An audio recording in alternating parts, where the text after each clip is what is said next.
Kembali kita datang ke hadirat Tuhan dalam persekutuan di kebaktian tengah minggu pada tanggal 10 Februari bersama dengan GKP Jemaat Purwakarta. Bapak Ibu Saudara-saudari yang mengikuti kebaktian di rumah, mari kita bersaat teduh sejenak.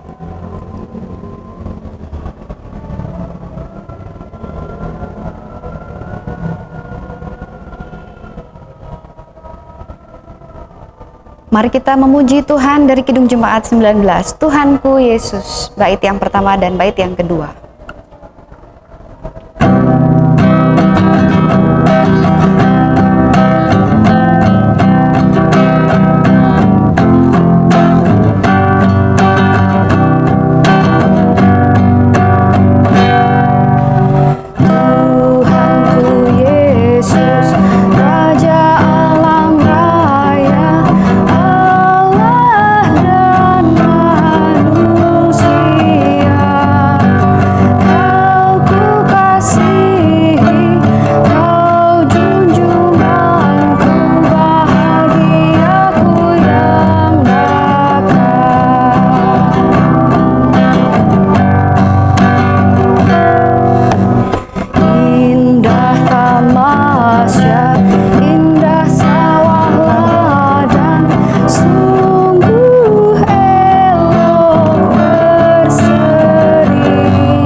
Ketika matahari bergulir rebah, ketika waktu merayap pasti, ketika malam tiba.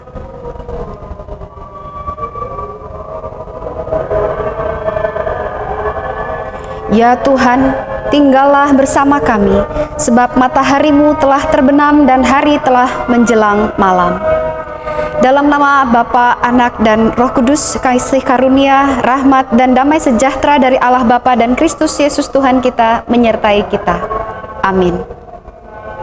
Semua yang tercipta, hai alam semesta, agungkanlah nama Tuhan. NKB 217 bait yang pertama dan kedua.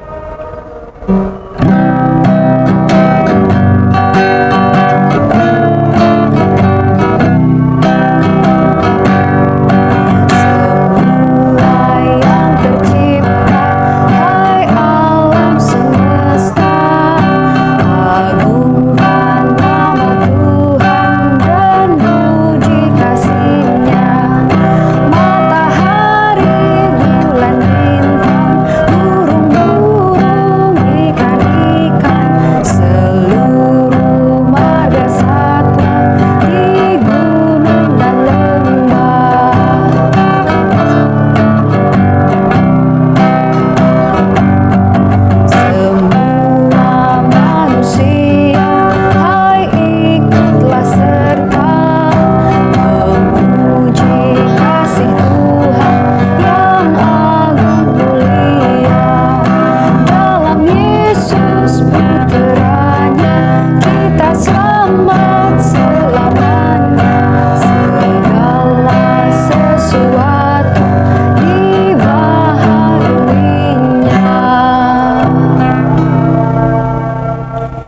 Mari kita lanjutkan pujian syukur kita dengan kita bermazmur dan berbalasan.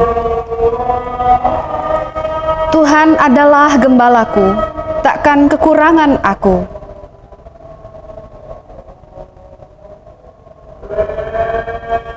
Ia menyegarkan jiwaku. Ia menuntun aku di jalan yang benar oleh karena namanya.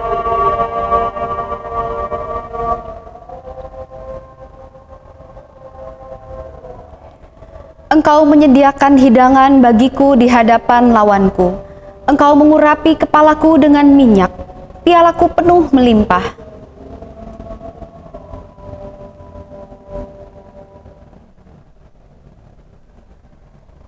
Mari kita mempersiapkan hati kita dalam pujian firman-Mu kupegang selalu. Kita tundukkan hati dan pikiran kita untuk kita mendengarkan firman Tuhan.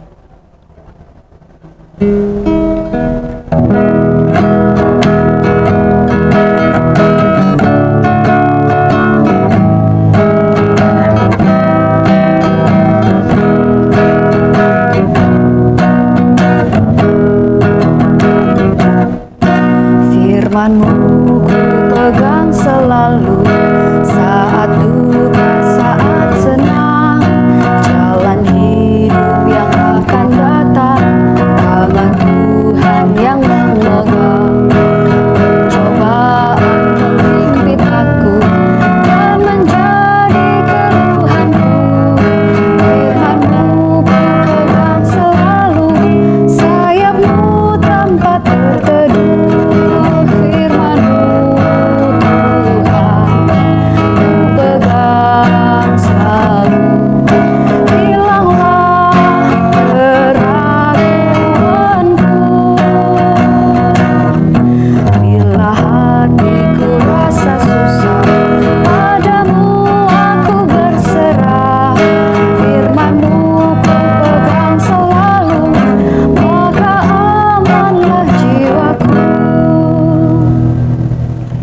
Mari saudara-saudariku kita bersatu hati di dalam doa. Dalam segala rasa syukur kami sadari ya Tuhan, hati kami masih merasa susah dan seringkali kami dijajah oleh rasa khawatir dan cemas akan hari esok. Berikanlah kepada kami pengharapan, berikanlah kepada kami kekudusan kasih kuasa-Mu yang membuat kami sadar bahwa kami senantiasa mendapat belas kasihan Tuhan. Dan kami pun dimampukan untuk menghayati bahwa hidup yang ada pada kami pada saat ini adalah hidup yang seharusnya mendatangkan berkat sebagaimana Engkau yang senantiasa memberkati kami. Maka curahkanlah kuasa-Mu yang kudus ya Bapa, agar kami siap untuk menyambut petunjuk hidup dalam firman yang akan kami dengar dan kami renungkan, dan kami lakukan itu dalam kehidupan kami sehari-hari. Dalam kasih Yesus Kristus sebagai firman Allah yang hidup kami berdoa. Amin. Bapak Ibu Saudara yang dikasihi Tuhan, saya akan membacakan firman Tuhan dari 1 Korintus pasal 9 ayat 16 sampai dengan ayat yang ke-23. Adalah surat Rasul Paulus kepada jemaat di Korintus, bagian yang pertama, pasal 9 ayat 16 sampai dengan ayat yang ke-23. Karena jika aku memberitakan Injil, aku tidak mempunyai alasan untuk memegahkan diri. Sebab itu adalah keharusan bagiku. Celakalah aku jika aku tidak memberitakan Injil. Kalau andai kata aku melakukannya menurut kehendakku sendiri, memang aku berhak menerima upah. Tetapi karena aku melakukannya bukan menurut kehendakku sendiri, pemberitaan itu adalah tugas penyelenggaraan yang ditanggungkan kepadaku. Kalau demikian, apakah upahku? Upahku ialah bahwa aku boleh memberitakan Injil tanpa upah, dan bahwa aku tidak mempergunakan hakku sebagai pemberita Injil. Sungguh pun aku bebas terhadap semua orang, aku menjadikan diriku hamba dari semua orang, supaya aku boleh memenangkan sebanyak mungkin orang. Demikianlah bagi orang Yahudi, aku menjadi seperti orang Yahudi, supaya aku memenangkan orang-orang Yahudi. Bagi orang yang hidup di bawah hukum Taurat, aku menjadi seperti orang yang hidup di bawah hukum Taurat. Sekalipun aku sendiri tidak hidup di bawah hukum Taurat, supaya aku dapat memenangkan mereka yang hidup di bawah hukum Taurat. Bagi orang-orang yang tidak hidup di bawah hukum Taurat, aku menjadi seperti orang yang tidak hidup di bawah hukum Taurat. Sekalipun aku tidak hidup di luar hukum Allah, karena aku hidup di bawah hukum Kristus, supaya aku dapat memenangkan mereka yang tidak hidup di bawah hukum Taurat. Bagi orang-orang yang lemah, aku menjadi seperti orang yang lemah, supaya aku dapat menyelamatkan mereka yang lemah. Bagi semua orang aku telah menjadi segala-galanya, supaya aku sedapat mungkin memenangkan beberapa orang dari antara mereka. Segala sesuatu ini aku lakukan karena Injil, supaya aku mendapat bagian dalamnya. Demikian hikmat Rasul Paulus yang menjadi firman Allah dalam kehidupan kita, kiranya kita dimampukan untuk memahami dan melakukannya dalam kehidupan kita sehari-hari. Terpujilah Allah. Bapak Ibu Saudara dikasihi Tuhan, kalau kita melihat ada orang yang kok sepertinya pelin-pelan, bergaul dengan orang yang senang bermain, dia menjadi sangat kekanak-kanakan. Nanti bergaul lagi dengan orang yang sangat senang dengan berbisnis, dia bisa mengikuti banyak sekali wawasan ataupun juga perkembangan tentang dunia bisnis. Dan mungkin kita pernah juga memperhatikan ada orang yang kalau sudah berkumpul dengan orang yang senang bergosip, sepertinya kok orang itu juga senang dengan bergosip. Lalu mungkin juga dia bisa menyerupai dengan siapapun yang ada di sekitarnya.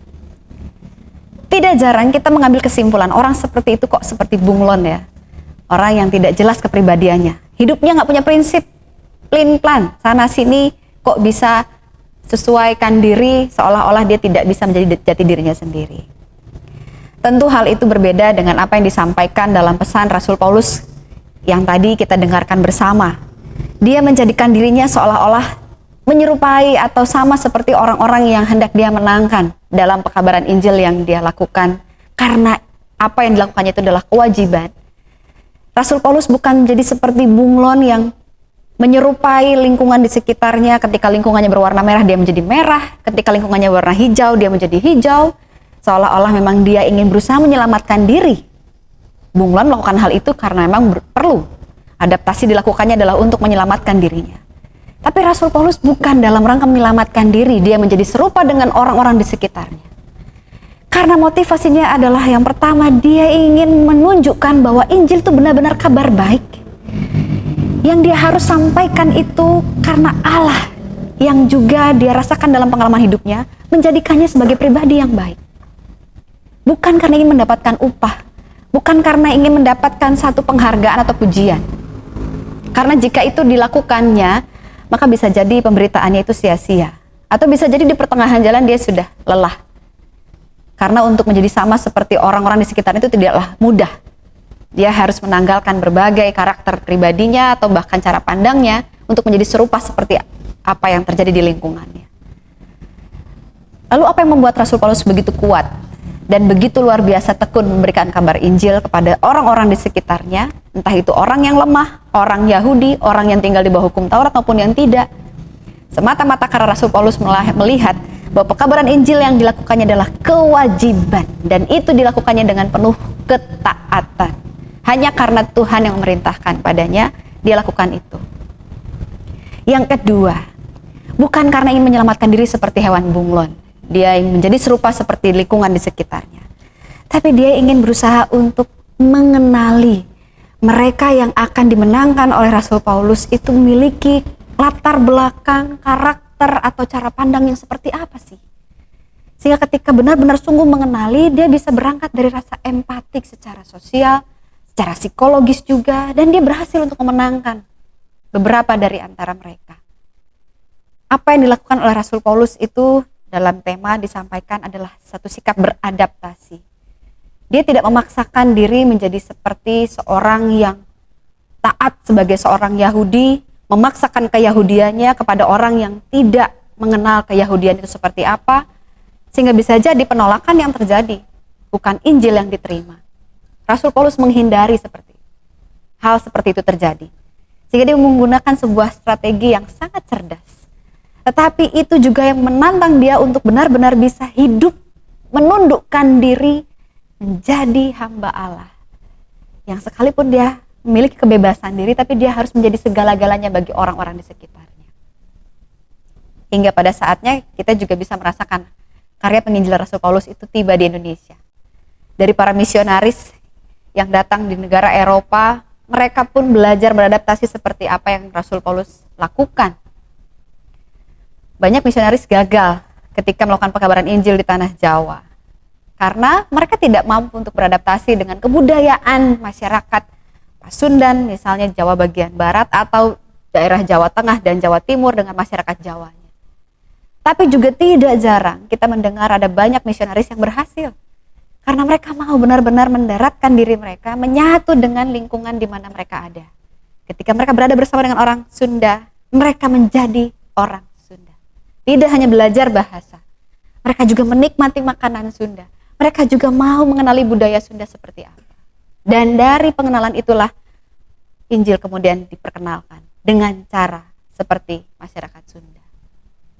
Bapak Ibu Saudara yang dikasihi Tuhan, konteks kita pada saat ini kita diajak untuk beradaptasi dengan lingkungan yang tidak hanya mengalami satu perubahan, transformasi budaya. Budaya daerah berubah menjadi budaya populer, di mana Kidung Jemaat mungkin tidak hanya lagi diiringi dengan notasi dan iringan paduan suara, tapi bahkan melalui berbagai jenis musik dengan style kontemporer, yang mungkin bagi beberapa generasi sepuh itu tidak nyaman. Tetapi bagi generasi muda gereja, itulah yang mereka bisa rasakan. Pesan dan nilai dari lagu dapat benar-benar dirasakan dengan ekspresi gaya mereka. Kenapa kita tidak coba belajar untuk beradaptasi juga dengan hal seperti itu? Demikian pula sebaliknya. Sebagai generasi muda gereja yang cerdas, tentu tidak bisa memaksakan diri untuk memperkenalkan, ini loh lagu populer saya, ini loh lagu populer gue, gitu ya. Tolong dong Pah, Mah, dengarkan. Tapi kalau kita tidak belajar untuk mengenal bagaimana cara pandang mereka, selera mereka sebagai generasi sepuh, mungkin kita juga tidak bisa menyampaikan ada lagu yang indah di balik apa yang kita nikmati ini yang mungkin terdengarnya seperti musik rock gitu ya. Itu salah satu contoh bagaimana kita belajar untuk terus beradaptasi dengan perubahan budaya. Tapi tidak hanya perubahan budaya saja yang kita hadapi sekarang. Kita juga mengalami perubahan situasi, lingkungan kesehatan kita sebagai masyarakat Indonesia, sebagai masyarakat Purwakarta. Kita biasa berjabatan tangan atau mungkin berpelukan saat berjumpa, harus hanya dengan menyapa dan memberikan salam dari jarak jauh. Itu juga tidaklah mudah dilakukan. Tapi mari kita terus beradaptasi dengan berbagai perubahan ini. Karena dengan beradaptasi itulah sebenarnya kita sedang menyampaikan bahwa kita ini membawa kabar baik, bukan membawa kabar yang mencelakakan orang. Dan dengan cara adaptasi seperti itulah kita bisa menjadi berkat bagi sesama. Maka tirulah apa yang dilakukan oleh Rasul Paulus. Jangan tundukkan diri kita di bawah keinginan kita. Kita hidup menurut keinginan kita, tidak. Jadilah pembawa berkat dengan kita menundukkan keinginan kita sesuai dengan kehendak Allah. Menjadi segala-galanya bagi orang yang akan kita raih jiwanya.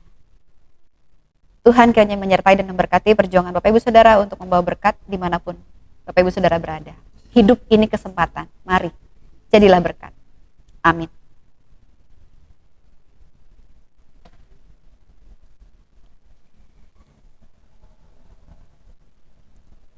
Kita akan mengucap syukur bersama dalam persembahan yang kita himpun dan mungkin juga nanti akan kita serahkan, baik itu melalui kotak dan persembahan di gedung gereja saat beribadah pada kebaktian minggu, ataupun juga dititipkan kepada pengurus sektor masing-masing. Namun dengarlah firman Tuhan yang menjadi dasar kita mengucap syukur pada saat ini, yang disampaikan juga oleh Rasul Paulus berkata kepada kita, hendaklah masing-masing memberikan menurut kerelaan hatinya, jangan dengan sedih hati atau paksaan. Sebab Allah mengasihi orang yang memberi dengan sukacita. Sambil menaikkan rasa syukur kita dengan persembahan yang kita akan siapkan dan kita serahkan, kita juga memuji Tuhan dari Kidung Jemaat 393 bait yang pertama.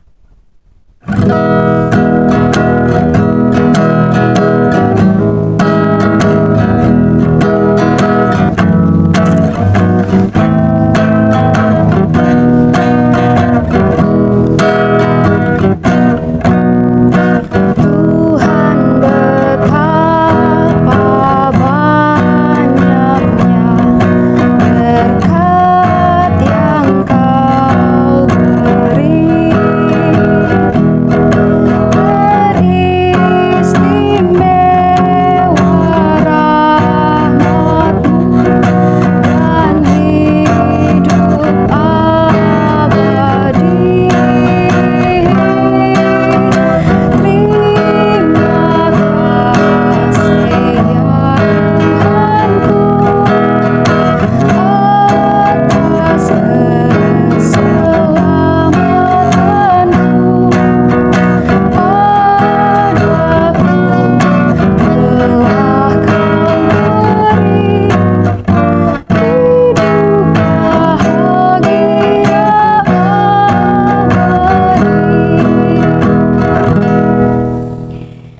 kita serahkan persembahan syukur kita dan juga kita menaikkan doa permohonan melalui syafaat. Mari kita bersatu hati berdoa.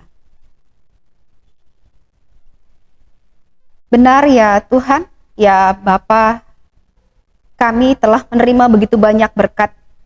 Teristimewa rahmat-Mu adalah satu kehidupan yang abadi melalui Yesus Kristus menjadi keselamatan bagi kami. Saat ini kami sebagai persekutuan yang beribadah di rumah masing-masing dengan terus beradaptasi untuk hidup membawa berkat, keselamatan di tengah segala tantangan kesehatan yang saat ini kami jumpai. Kami juga tetap merasakan berkat Tuhan melimpah dalam hidup kami. Engkau yang memberikan pada kami kekuatan untuk kami tetap dapat berkarya, sekalipun kami tetap harus menjaga jarak satu dengan yang lain. Engkau juga yang telah memulihkan dan bahkan memberikan pengharapan bagi kami yang berjuang untuk melawan berbagai virus yang masuk ke dalam tubuh kami dan bahkan anggota keluarga kami. Sehingga kami juga boleh memiliki satu keyakinan bahwa kami akan menjadi berkat suatu saat nanti dengan menjadi penolong bagi sesama kami yang membutuhkan pertolongan. Allah yang penuh kasih dan menjadi sumber rahmat, kami mohon agar kiranya kami senantiasa dibimbing oleh Roh-Mu yang kudus, yang membuat kami sadar bahwa ketika kami telah menerima berkat Tuhan, maka kami pun harus memberi berkat dan bahkan wajib untuk terus menyampaikan berkat bagi sesama kami dimanapun kami berada. Injil yang kami terima dari Yesus Kristus melalui para pembawa kabar baik haruslah terus kami kumandangkan melalui perkataan kami, melalui perbuatan kami setiap hari, dimanapun kami berada, baik di keluarga, di tempat pekerjaan kami, bahkan di lingkungan kami bergaul dengan para sahabat ataupun rekan, dan juga dalam kehidupan kami bergereja. Tuhan, jadikanlah kami sebagai pembawa kabar baik, dengan cara kami hidup dalam kerendahan hati, mampu untuk beradaptasi dengan berbagai kelompok usia maupun juga berbagai kelompok dalam perbedaan budaya yang ada. Dan kami sadar kami pun sebagai gereja saat ini dipanggil untuk terus beradaptasi dengan berbagai perubahan sosial, perubahan lingkungan kesehatan yang kami jumpai. Dan kami tidak sendirian. Kami bersama-sama dengan para pemimpin kami juga untuk terus memiliki kebijaksanaan hidup dengan beradaptasi baik, sehingga hidup kami yang masih Tuhan anugerahkan adalah hidup yang kami gunakan sebagai sebuah kesempatan untuk mendatangkan berkat bagi sesama kami. Allah yang penuh kasih dan rahmat, urapilah setiap saudara-saudara kami yang bergumul baik dalam keadaan sakit, dalam proses pemulihan secara jasmani, maupun juga pergumulan di tengah kelemahan fisik karena usia semakin lanjut. Begitu pergumulan dalam kehidupan keluarga, mereka yang tengah mencari pekerjaan maupun juga yang mendatangkan pekerjaan dengan usaha yang dirintis, mereka yang menantikan pasangan hidup ataupun mereka yang menantikan kehadiran keturunan di tengah keluarga, mereka yang sedang hamil, maupun mereka yang juga berjuang untuk mempertahankan kehidupan dan kerukunan di tengah keluarga masing-masing. Engkau Allah yang mengerti kelemahan dan keterbatasan kami. Biarlah kami juga dapat merasakan hikmat Tuhan yang membuat kami sadar bahwa kami juga memiliki kedewasaan dan kekuatan untuk merasakan potensi yang Tuhan anugerahkan kepada kami, sehingga kami dapat memberikan dampak yang positif dan benar di tengah segala pergumulan yang kami hadapi. Kami juga hendak berdoa untuk setiap pelayanan kami sebagai Gereja Kristen Pasundan, Jemaat Purwakarta. Dengan berbagai tantangan yang ada, kami tetap terus ingin memuji dan memuliakan nama Tuhan dalam persekutuan yang kami lakukan, baik secara langsung di gedung gereja maupun juga melalui bantuan dari generasi muda di multimedia informasi dan komunikasi. Tuhan hadirkan gereja di dunia maya dengan berbagai jaringan yang telah Tuhan anugerahkan. Kiranya kami juga dapat senantiasa mengucap syukur bahwa Tuhan telah menganugerahkan kepada kami berbagai karunia untuk kami kembangkan. Kiranya kami dan keberadaan gereja ini senantiasa mendatangkan berkat melalui pelayanan yang kami lakukan, sehingga kami dapat memberi kesaksian yang baik sebagai gereja yang mendatangkan kabar baik juga. Inilah kami Tuhan dengan permohonan kami, dan tentu kami juga hendak menyerahkan rasa syukur kami atas pemeliharaan kasih Tuhan yang melalui wujud persembahan syukur kami akan kelola bersama sebagai gereja. Kiranya dalam kasih Yesus Kristus, doa dan permohonan kami serahkan dalam nama Yesus Kristus yang juga kami percaya mendengar senantiasa setiap seru permohonan doa kami dalam hati kami masing-masing. Inilah kami ya Tuhan, kepadamu kami mengucap syukur, kepadamu juga kami hidup berserah diri. Haleluya. Amin. Saudara yang terkasih dalam Tuhan Yesus Kristus, mari kita menjalani hidup yang senantiasa dinamis. Tidak ada yang kekal abadi di tengah kehidupan kita, hanya rahmat Tuhan sajalah yang abadi dan menyertai kita sekalian. Maka mari kita hidup untuk menjadi berkat dimanapun kita berada. Tuhan memberikan kesempatan kepada kita, mari kita pergunakan kesempatan itu.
Hiduplah menjadi berkat dimanapun kita berada. Dengan bijaksana kita beradaptasi dan memberikan diri sebagai pembawa kabar baik.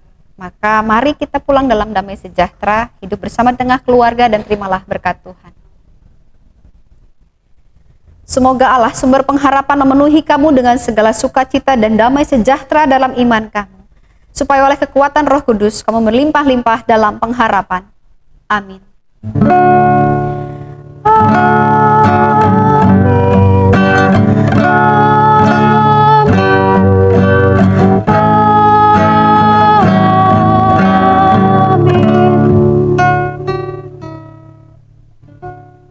Tuhan memberkati.